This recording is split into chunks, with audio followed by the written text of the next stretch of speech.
Jadi teman-teman sekalian, nih gimana nih caranya nih ngadepin kayak begitu? Mesti Rabbi syrah li sadri. Satu hal yang kamu ingat teman-teman sekalian, ini ya, imanmu nih ada kaitannya sama bagaimana caramu menghadapi ujian. Kalau ada suamimu main perempuan, yang dimaksudkan dengan ujian tersebut semua pihak. Suamimu lagi dapat ujian berupa hatinya yang sama Allah lagi dikasih jatuh cinta pada perempuan lain, dan yang menyedihkan bukan dirimu. Kan begitu? Halo? Sedih kan kalau ingat itu, tapi jangan sedih ya. Itu satu nih. Suamimu lagi dikasih ujian berupa jatuh cinta. Ujian itu setan masuk tuh di situ. Waduh, ujian keimanan itu ya, luar biasa banget. Perempuan itu juga yang lagi naksir suamimu, padahal dia tahu bahwa itu adalah suaminya orang, begitu kan ya? Dia juga lagi diuji juga sama Allah Subhanahu wa taala. Ustazah, dia lagi diuji apa sebagai sang penguji? Ya, bagaimanapun lah. Jadi teman-teman sekalian, nah dirimu juga sebagai pihak ketiga, ini juga sebagai seorang perempuan yang sedang diuji. Sekarang kamu nggak usah terlalu pusingin nih kesalahan kita selama ini. Kita terlalu pusing mikirin suami saya jawab apaan nih di lembaran ujian yang kali ini. Kamu nggak fokus kepada saya mesti jawab apa nih di lembaran ujian saya. Kamu lupa bahwa semuanya sama-sama sedang diuji. Allah lagi menguji suamimu pun Allah sedang menguji dirimu. Teman-teman sekalian, jangan fokusmu kepada apa yang dijawab sama suamimu membuatmu lupa sama kamu sendiri sedang menjalani ujian, yang bikin kamu akhirnya remedial bolak-balik karena selama ini kamu pusing jawabin soal ujian suamimu dan tidak fokus kepada menjawab soal-soal ujian dirimu sendiri. Kamu nggak boleh ketemu sama dia lagi, Bang.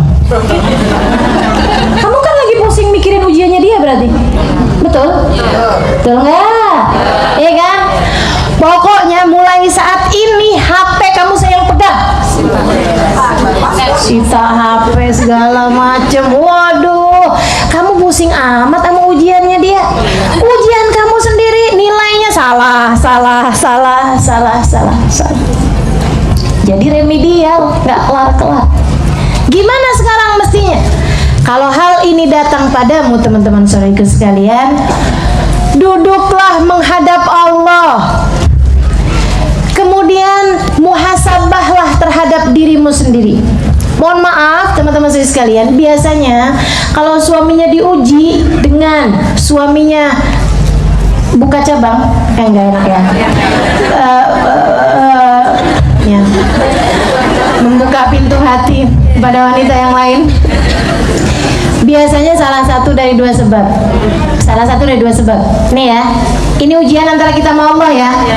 Ya, deal dulu nih, mesti sepakat dulu nih. Ini adalah ujian antara kita sama Allah, teman-teman sekalian. Ini urusan antara kita sama Allah. Nah, kamu harus lihat ini, harus lihat Allah yang memiliki skenario ini. Itu dulu.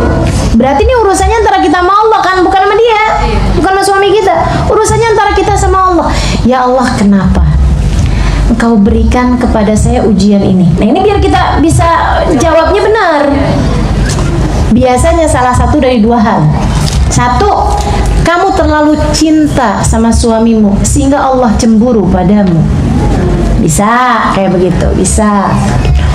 Dulu-dulu belum kawin, tahajudnya Masya Allah. Abis kawin, ya Allah, boro-boro tahajud, subuh aja sering dijemur. Subuhnya dijemur, matahari udah terbit. Dulu-dulu, Masya Allah, hatinya selalu baik sama orang tua, sama saudara, sama ini, sama itu. Sekarang nih yang dicari bener-bener aja. Dulu-dulu mau nggak ya saya pakai baju ini? Yang sekarang suami saya yang dipikirin suaminya mulu dalam segala urusan. Allah udah terlupakan dalam hatinya, teman-teman sekalian. Yang dia takutkan bukan Allah nggak ridho, yang dia takutkan gimana kalau suami saya nggak cinta lagi sama saya. Itu mulu. Allah cemburu padamu, teman. Kemudian dikasih tahu, nah liatin. Kamu pikir hati manusia nggak bisa berubah-ubah? Nah, dia dulu cintanya sama kamu luar biasa. Sekarang luar biasa juga cintanya, tapi bukan sama kamu. Allah lagi mau lihat gimana tuh. Coba. Tuh satu. Kedua, biasanya sebabnya mohon maaf. Kamu nggak ngurusin suamimu dengan benar. Langsung aku iya Ustaz. Pengalaman pribadi gitu dah ya. Kamu cuekin suamimu, bodo amat mau makan apa juga. Ya dia nyari dapur yang lebih enak. Bodo amat dia mau sakit ke mau apa ke, yang penting nih tagihan-tagihan kelar. Kita kan pernikahannya transaksional. Tuh dia tuh bikin baiti nari tuh.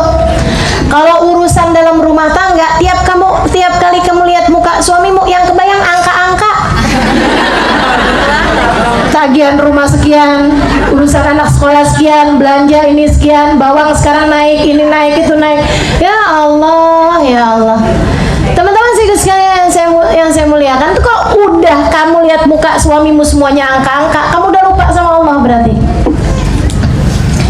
Ketika kamu kemudian menjadikan suamimu tidak sebagai jalan surga bagimu, tidak sebagai partner kebaikan bagimu, akan tetapi sudah itu tadi angka-angka yang harus dia selesaikan, pada saat itulah Allah kemudian kasih ujian itu buat kamu. Gimana?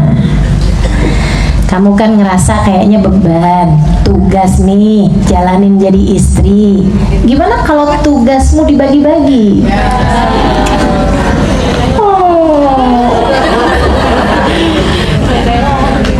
Nggak rela juga kan? Gitu loh. Jadi kamu harus tahu teman-teman sekalian, di saat hati suamimu sedang berpaling darimu, itu adalah cara Allah untuk menegurmu, entah dari kesalahan nomor 1, entah dari kesalahan nomor 2. Terlalu cinta sama dia sampai mensekutukan Allah dengannya secara tidak sengaja, secara tidak dia sadari, atau kamu selama ini cuekin dia sehingga kemudian dia merasa tidak lagi dicinta oleh istrinya, tidak mendapatkan apa yang seharusnya didapat dari istrinya, dan dia kemudian berpaling hati. Tapi semuanya, dua-duanya adalah dari Allah Subhanahu wa Ta'ala untuk menegurmu, teman-teman sekalian. Kalau kita udah tahu sebabnya, iya sih yang nomor 1 saya tuh terlalu cinta banget sama dia, saya sayang banget sama dia. Kalau gitu, itu adalah cara Allah untuk menegurmu, teman-teman saudariku sekalian. Gitu kan? Ya Allah, ternyata cinta siapapun dapat berpaling dari hatiku. Hanya cinta-Mu ya Allah yang tak akan berpaling dariku. Aku tak akan pernah meninggalkan-Mu ya Allah. Sebab bagaimanapun suamiku aku cintai, pasti juga akan ada datang waktu aku berpisah darinya. Entah dia mati duluan ataupun saya duluan nahlilin dia.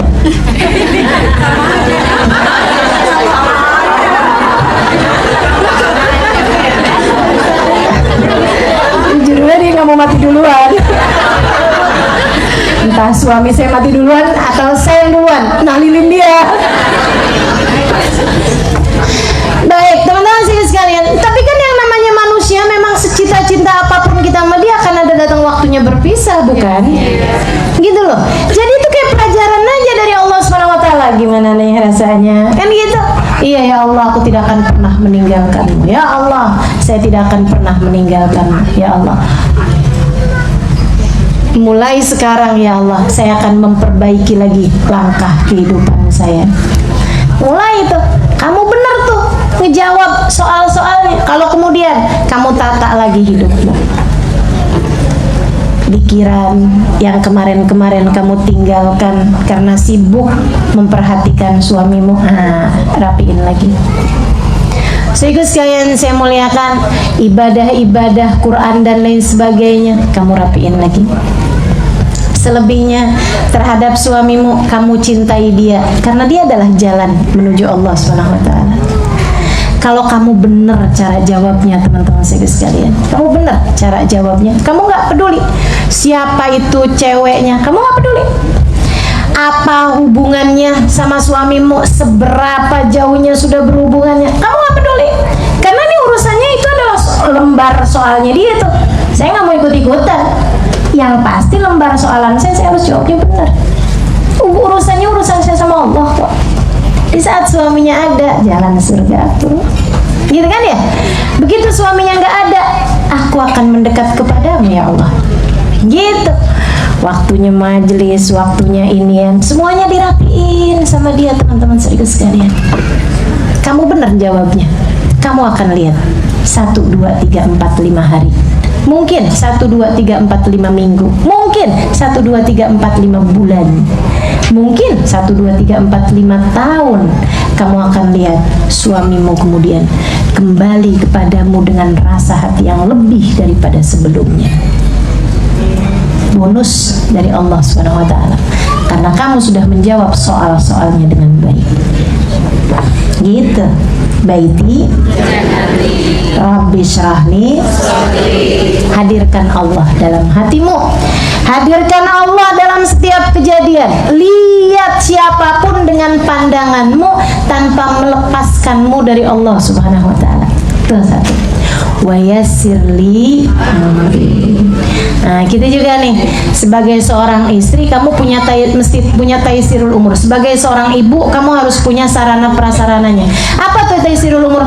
Ilmunya ada, sarana prasarananya ada, begitu ya teman-teman sekalian. Itu akan membuatmu jadi lebih mudah untuk meraih baiti jannati tadi itu. Ilmunya ada, makanya serius sekalian, kalau kamu kepengen rumah tanggamu jadi rumah tangga yang bahagia, itu kamu harus punya ilmu yang mencukupi untuk menjadi seorang istri, untuk menjadi seorang ibu. Semua perbedaannya adanya pada ilmu kok. Kalau kamu punya ilmunya, enak semuanya, ngadepin orang tuh enak semuanya. Ngadepin suami begini begitu segala macam, kalau punya ilmunya enak loh.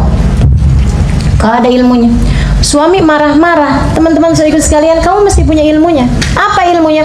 Orang kalau lagi marah-marah, seringnya nggak lagi marah sama kamu, tapi lagi marah sama dirinya sendiri, sama keadaan entah apa yang ada di luar sana. Jadi kalau kemudian dia lagi marah-marah, dia berada dalam nerakanya sendiri, kamu jangan mau ketularan, tetaplah berada dalam surgamu.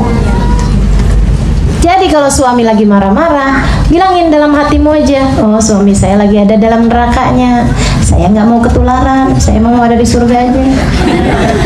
Jadi biarin suami aja yang marah, kamu jangan ikut-ikutan. Kamu tuh begini. Maafkan saya, memang saya salah, maaf ya. Gitu. Tuh. Jangan kamu ikutan kesel. Itu namanya dia lagi ada di neraka, kamu diajak-ajakin ke neraka dia dan kamu mau. Jangan mau, teman-teman saya sekalian, jangan mau. Itu namanya ilmu tuh, taisirul umur. Gitu ya, minta sama Allah dikasih ilmunya. Minta sama Allah Subhanahu wa ta'ala dikasih semua perlengkapannya untuk jadi istri yang solehah. Gitu kan ya? Dikasih itu. Karena rizki juga perlu sebagai taisirul umur tadi ini. Kalau kemudian keadaannya tidak memungkinkan ini apa, susah banget. Kita kadang-kadang sebagai manusia akhirnya jadi agak imannya nggak mencukupi untuk itu ya. Yang kalau kayak Nabi Muhammad, Sayyidah Fatimah, Sayyidah Khadijah gitu kan, dibuat miskin kayak gimana, kemiskinan tidak bisa mengalahkan mereka. tidak bisa mematahkan mereka-mereka. Nah kalau kayak kita, kadang-kadang nih kalau dibuat susah terus-terusan kehidupan ekonomi kita, akhirnya kemudian kita jadi terpatahkan karenanya. Makanya kita minta sama Allah juga, wa yassirli amri. Ya Allah, kasih kemudahan saya untuk dapat melakukannya. Kasih taisirul umur. Ya Allah, ya Allah. Gitu ya, minta dikasih juga. Minta dikasih rizki yang mudah, gitu kan ya. Minta dikasih ilmu yang mencukupi, minta dikasih keadaan-keadaan yang membuat urusan kita menjadi mudah. Ini kan kalau misalnya saya udah terlanjur nih, udah jadi istri nih, tapi nggak punya ilmunya, kalau gitu jangan pernah berhenti ngaji, hadir di majelis-majelis ilmu, bikin kamu jadi faham. Oh ternyata memang ada perbedaan yang sangat mencolok antara laki-laki dengan perempuan, gitu kan ya? Ya kamu bisa pelajari itu teman-teman sekalian. Laki-laki itu menceritakan sesuatu permasalahan biasanya kok udah selesai, sebagai bentuk kebanggaan dia. Kemarin sih emang susah sih, tapi alhamdulillah sekarang udah teratasi begini begitu. Kalau perempuan menceritakan permasalahan sebagai bagian dari mencari solusi. Makanya semakin banyak masalahnya, perempuan semakin cerewet. Lagi nyari solusi kan. Semakin banyak ngomongnya perempuan kalau lagi ada masalah. Laki-laki ketika dia sedang ada masalah, dia pasti akan banyak diamnya, karena dia sedang mencari solusi. Nanti kok udah kelar baru dia akan cerita sama istrinya. Ini kan yang sering kali jadi permasalahan dalam rumah tangga kita kan. Kamu kok diam aja sih bang? Kamu gak nganggep saya ya? Kamu lagi ada masalah nih, pasti ayo cerita sama saya, cerita. Kamu gak mau cerita, jangan-jangan kamu udah ada orang yang kamu ceritain ya. Kamu tenggelam dengan pikiran kamu sendiri teman-teman sekalian. Makanya ininya Asma bintu Kharijah itu, nasihatnya seorang perempuan soleh Asma bintu Kharijah kepada istrinya, itu kepada anaknya ketika berangkat ke rumah suaminya, indah banget katanya Asma bintu Kharijah. Dan ini saya tuliskan di buku Muhasabah Cinta. Nggak keburu waktu kita untuk membahas itu, tapi kalau teman-teman mau baca lengkapnya ada tuh di buku Muhasabah Cinta, membangun surga dalam rumah tangga. Daripada saya panjang-panjang ceramah, mending baca sendiri aja ya. Itu katanya Asma bintu Kharijah, salah satu petikan nasihat beliau kepada putrinya. Dia bilang, nak, kalau suamimu sedang ingin mendekat, mendekatlah. Tapi kalau suamimu sedang ingin menjauh, menjauhlah. Anakku sayang, spasi seringkali dibutuhkan agar bacaan lebih mudah dibaca, kalimat lebih mudah dimengerti. Kalau kamu ngelihat tulisan nggak pakai spasi, nggak bisa dibaca. Demikian pula kalau hubungan suami sama istri nih deket banget, sampai kamu nggak ngasih spasi sama suamimu, nggak ngasih jarak sama suamimu, di mana suamiku ada, aku harus ada di situ juga. Semua keadaan suami saya harus saya tahu dong. Saya kan istrinya, gitu ya. Nah ini teman-teman saya sekalian, kalau kayak begitu modelnya, kamu nggak akan bisa baca apa-apa loh dalam diri suami kamu. Nggak bisa kebaca, malahan cintanya dia kamu nggak bisa baca, sayangnya dia kamu nggak bisa baca, perhatiannya dia kamu nggak bisa baca, suamimu pun nggak bisa baca apa-apa darimu. Orang begini banget kok mukanya. Kita tuh nggak akan bisa ngelihat apa-apa kalau terlalu dekat, betul? Suara tuh kalau diteriakkan dengan terlalu gaduh di telinga kita nggak kedengeran suara apa itu, dia ngomong apa itu nggak kedengeran. Jadi mestinya bikin jarak antara mu sama suami, gitu ya. Nggak apa-apa, nggak harus bareng-barengan terus kemana-mana. Yang masalah deket itu bukan masalah fisik teman-teman saudaraku sekalian, tapi hati. Tapi hati yang mendekat itu. Jadi mesti belajar ilmunya, mesti ada ilmunya. Suamimu lagi ngangkat telepon, kemudian dia menjauh, yaudah dia pengen menjauh, ngapain kamu kepo?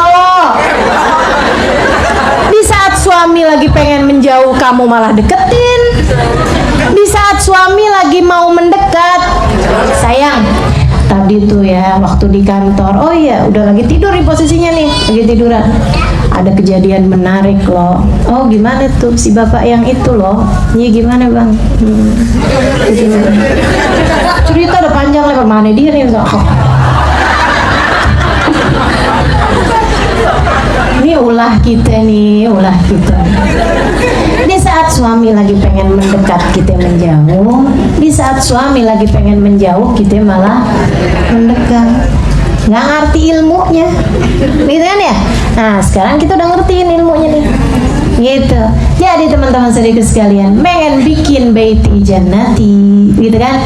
Nomor 1 syaratnya Rabbi syrahli. Nomor 2 syaratnya Yasirli amri, mudahkan urusan kami ya Allah. Nah urusan itu jadi mudah dengan ada sarana prasarananya. Maksudnya gitu kan, mau sholat, mau ibadah, mau apa segala macam tuh mesti ada taisirul umurnya. Mohon maaf teman-teman saya sekalian, rumah tangga kalau masih dibangun rame-rame, ada mertua, ada ipar, ada ini, agak susah juga. Nah kita minta sama Allah, ya Allah rizkikan biar bisa tinggal bersama dengan suami dan anak-anak kami, sehingga kalau ketemu mertua kan bisa enak, betul nggak? Karena kan nggak selalu tiap hari ketemu, nggak segala macam semuanya kelihatan, kan begitu ya? Nah itu mesti doa. Tapi bersama dengan itu pun kalau ternyata harus tinggal bersama dengan mertua juga, tetap minta Rabbi syrahli sadri wa yassirli amri. Ya Allah, miliki hatinya untuk bisa melakukan dengan cara yang terbaik. Terus yang ketiganya wahlul 'uqdatan yafqahu. Pengen rumahmu jadi baiti jannati, 1 punya hati yang lapang, 2 punya ilmu dan rizki yang juga lapang, memudahkan semua urusanmu lah, seenggaknya cukup gitu ya. Kemudian yang ketiganya teman-teman sekalian, komunikasinya mesti bagus. Wahlul 'uqdatan min lisani yafqahu qawli. Ya Allah, hilangkan belenggu di lisanku sehingga orang bisa memahami ucapanku. Ini yang sering masalah antara suami sama istri, buruknya komunikasi. Coba deh dengerin kalau lagi ada infotainment, ghibah tainment ya di TV, orang mau bercerai itu sebabnya apa? Biasanya karena sudah tidak ada lagi komunikasi yang baik antara kami berdua. Itu yang disalahin komunikasi, jeleknya komunikasi.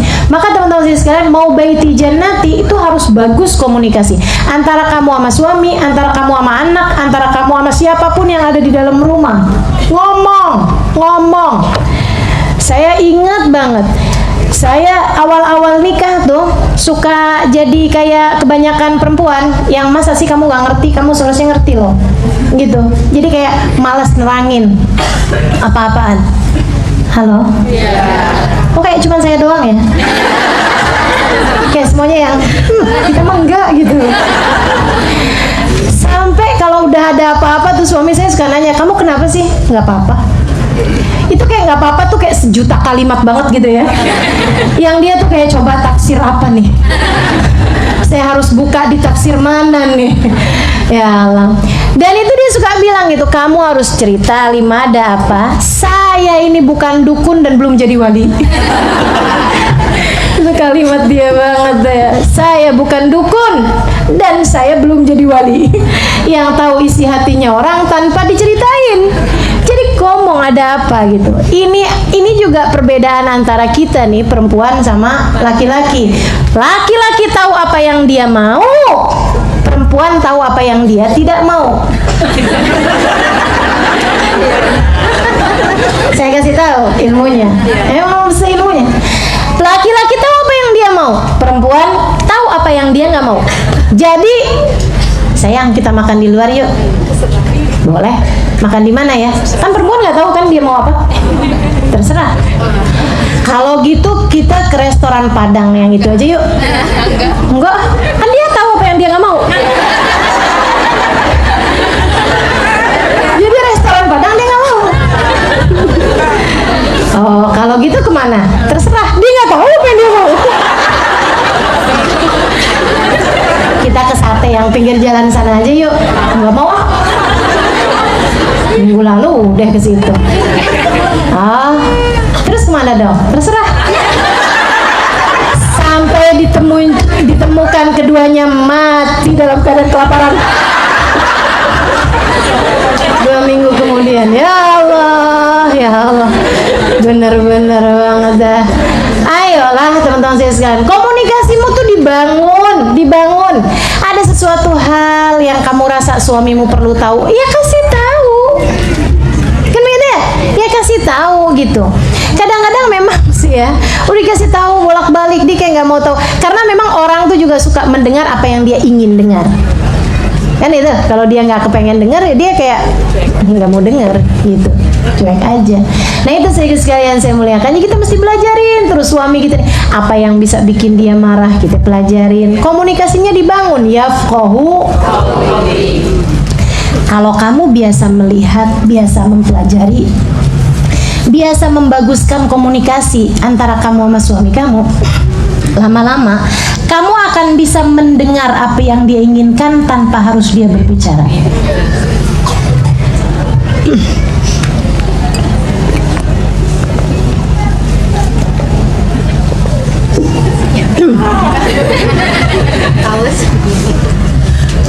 Saya minum air doang dilihatin. Udah pengen. Jadi saudara sekalian saya muliakan, yafqahu. Sama anak juga gitu, komunikasinya yang bagus mana? Diomongin, diobrolin. Emang ujungnya di ilmu juga saudara sekalian. Saya punya anak ponakan saya, kebetulan bibinya belajar ilmu psikolog. Itu kami dulu zaman kami belum tahu-tahu ilmunya. Kalau kami pengen jalan, ini sebagai orang-orang dewasa ini loh. Kalau kami pengen jalan, anak ini nggak mau kami ajak, biasanya kami akan sembunyi-sembunyi. Bahkan dengan cara kerudungnya dimasukin duluan ke dalam tas. Jadi kita nggak pakai kerudungan dalam rumah, ntar dipakai kerudungannya di luar rumah, di halaman kita pakai buru-buru masuk mobil, anak ditinggalin.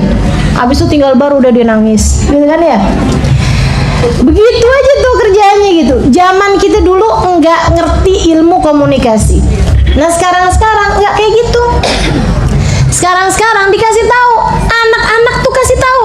Saya sampai heran, emang anak umur 2 tahun ngerti? Ngerti. Coba nih kita cobain. Itu teman-teman saya sekalian, kasih tahu aja. Kalau kamu misalnya nggak kepengen ngajak dia, kasih tahu. Nak, mamah nih nak mau pergi ke majelis, gitu kan? Mama sebenarnya pengen ngajak kamu nak. Mama kan sayang sama kamu. Cuman masalahnya kamu kalau di sana tuh kalau kamu capek, kamu tidurannya nggak cukup. Jangankan anak kecil nak, ibu-ibu aja duduknya mepet-mepet. Tas aja disuruh pangku. Ajakin ngobrol anak tuh, biar dia tahu gitu kan. Oh iya, dia bakalan nggak nyaman. Kalau di rumah kamu bisa main-main, kamu bisa begini. Kamu mau ikut mama apa enggak? Enggak deh mah, gitu. Enggak deh mah, gitu. Oh ya udah kalau gitu ya. Ya, mama jalan dulu ya nak ya. Nanti mama di sana doain kamu. Gitu. Nanti mama pulang-pulang bawain dah cendol. Di bawah tuh ada yang dagangan cendol. Baik, jadi teman-teman sekalian saya muliakan komunikasi. Wahlul 'uqdatan min lisan yafqahu qawli. Ini yang sering saya sampaikan kepada semua teman-teman dimanapun. Kamu kalau sedang berbicara sama suamimu, berbicaralah sebagai seorang istri kepada suaminya. Beda loh. Pembicaraan istri kepada suami itu beda dengan pembicaraan seorang ustadzah kepada jamaahnya. Betul kan? Nah ini kesalahan kita nih seringkali nih, ini ibu-ibu nih pulang pengajian mendadak jadi ustadzah. Di rumahnya ngelihat suaminya masuk kamar mandi pakai kaki kanan, astagfirullah.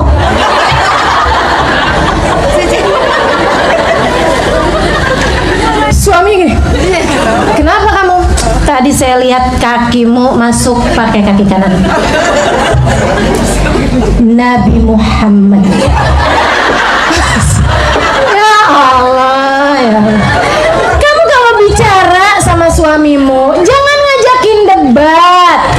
Kamu tidak sedang menjadi panelis di perdebatan televisi.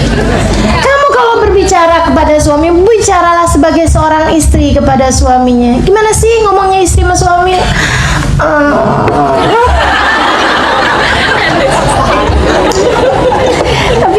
kangen. Tuh istri kalau ngomong sama suami tuh kayak gitu, gitu kan?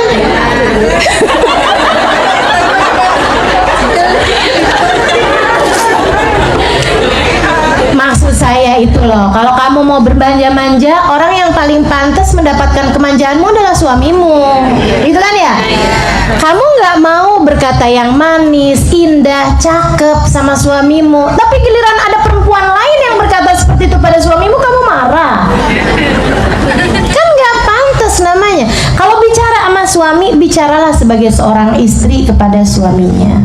Penuh sayang, penuh cinta, saya mengerti keadaanmu bang, gitu kan? Kamu selalu bisa saya andalkan. Apalah hidup saya ini kalau nggak ada kamu, saya susah.